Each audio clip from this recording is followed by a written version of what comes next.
بسم الله الرحمن الرحيم. الحمد لله رب العالمين والعاقبة للمتقين، والصلاة والسلام على أشرف الأنبياء والمرسلين محمد وعلى آله وأصحابه أجمعين. أما بعد،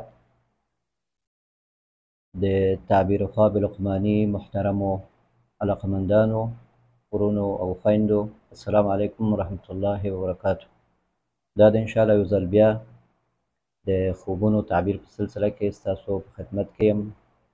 زه احمد بشیر لقماني. یو ورور خپل خوب یې ماته وایس کې لیږلی ده، نو هغه اورو.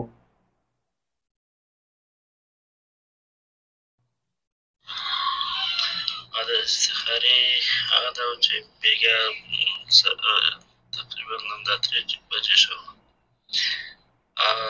زمونږ یو مېهمانخانه ده، په دې مېهمانخانه کې ډېر لوی مار یې داسې موږ کار کوو چې موږ جوړو چې لارې جوړو. نو په دې وخت کې د مار یو سوري کې څرګندونه کړې، ډېر غټ مار یو داسې تاویږي لکه څه شی چې خوړلی و هغه ازمېږي. تاویږي دې وخت کې زه ترې ته یو کاري مقدار کوم چې هغه بېلچه راوړي چې مار هغه یو هغه راواخلم، داسې یو وار هم پرې باندې وکړم لګن باندې. نو هغه مار داسې چې په دې وخت کې د راوتو وخت چې راته راوتو ودرېد چې ځیر هغه لاړ شي ته مې بېرته چې هغه څوریک کې خور ننوتی، بېرته دې مار سره کوم څوریک چې مار ده دې مار خوله کې یې لاس ورکړی او راووتو. بیا وروسته د مار نیولی د هغه نه خو ده باندې یو ډول خلک ولي خو داسې تاثیر نه کوي پرې باندې چې دی چې هغه یې خوړلی. د ورور مار په خوب کې لیدلی، مېهمانخانه کې و، مېهمانخانه کې ماري او هغه ډېر غټ ماري، اوږد ماري، او زه کوشش کوم وار پرې کوم په یو شي باندې لکه لګن غوندې یو شی مې لاسته راسي وار هم پرې وکړمه. نو په وروسته خپل خوب بیان کوي. او ذاتي د مار خوله خلاصې کړي، اوبه پکې ورخړې کړي، داسې شي لکه د مار یې دم کړی. او ډېر لوی مار تقریبا 5 متره شاوخوا یې اوږدوالی. هغه خوب کې زه چې 5 متره خلکو ته وایم چې 5 متره شاوخوا مار و چې موږ یې مردار. نو بیا هغې نه وروسته یې مردار کړو. واقع دې تعبیر یې وشي ما ته تعبیر کوي. الله آباد لري. السلام علیکم. نو دا ورور خوب یې لیدلی ده، مار یې په خوب کې لیدلی مېهمانخانه کې، او بیا دی خپله وار پرې کوي او نه کېږي، مار ترې پټېږي او وژل کېږي نه. نو بیا تره ته یې غږ کوي، تره یې راځي، هغه تره یې بیا د مار خوله کې لاس ورکوي او هغه مار څه ده د په لاسونو باندې ګوتو باندې غاښ هم لګوي، خو ده باندې څه خاص اثر وی نه کوي. بېرته خپل ګوته وباسي، ګوتې لاس وباسي د مار د خولې نه، او مار یې رام کړی وي او بیا یې مړ کوی وی. یعنې 6 متره یو خلکو ته وایم چې دومره غټ مار مړ کړو. نو دا ورور خپل یو واقعیت دوی سره شوی ده، د واقعې هغه قصه یې ماته کړې ده او د دغه باره کې ما استخاره کړې وه. دغسې زموږ مسله ده، د یو معامله ده د ژوند. نو ده دا خوب یې لیدلی، بیا استخاره یې کړې، خوب یې لیدلی. اګر چې په استخاره کې خوب لیدل شرط نه ده، خو دې خوب کې تعبیر شته، ځکه دا ورور د پخوا نه ما سره رابطه لري او خوبونه خپل ماته وایي او ډېر اهتمام لري، خوبونو ته اهمیت ورکوي او الله تعالی هم په خوبونو کې ده ته څه شیان ورته ښیي او رهنمایي کوي.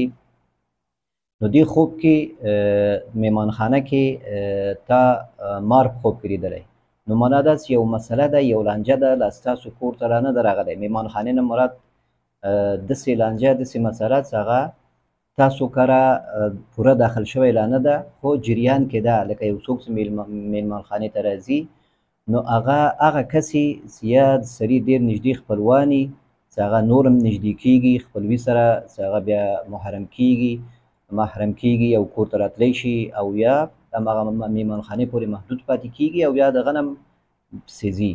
نو دا هم د واده مسله د دوی. نو د واده مسله کې هم دا خوب یې لیدلی ده. نو څه کومه لانجه هم ده، نو څه په هغه لانجه کې کوشش وکړئ چې د دغه لانجه د کور دې نه مخکې چې تاسو دا معامله کوئ، دې نه مخکې دا لانجه ختمه کړئ. یعنې دا ورور څه کومه واقعه ماته بیان کړې ده، دغه نه داسې معلومیږي چې دوی وارخطا دي، هغه مقابل جانب یې وارخطا ده چې دوی وایي چې دا واده باید زر وشي.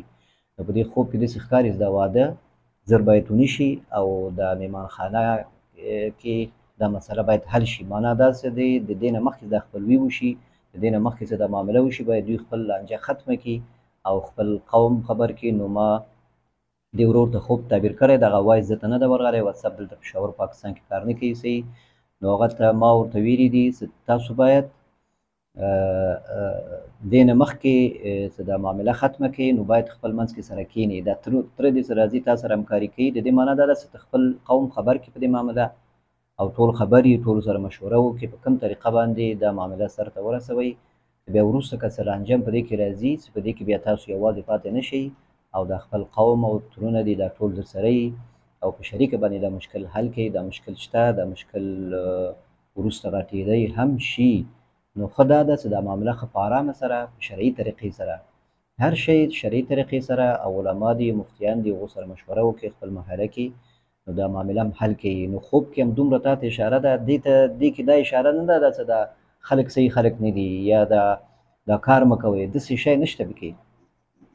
صرف دومره پکې ده چې دا معامله د دې نه مخکې چې تاسو کوئ باید په ارامه حل کوي. د دې نه مخکې چې دا موافقه سره کوئ او دا معامله ختموئ دې نه مخکې باید هر شی معلوم وي، ستاسو قوم خبر وي، مشران پکې کښېني او دا معامله ښه صفا وي. پرې نه دی چې بیا وروسته رانجه غټې شي. او د خوب نه داسې معلومېږي چې انشاءالله دا ستاسو دا مسله حل کېږي. ستاسو خپل مشوره سره وکړئ خپل خپلوانو سره، قوم سره، ترونو سره.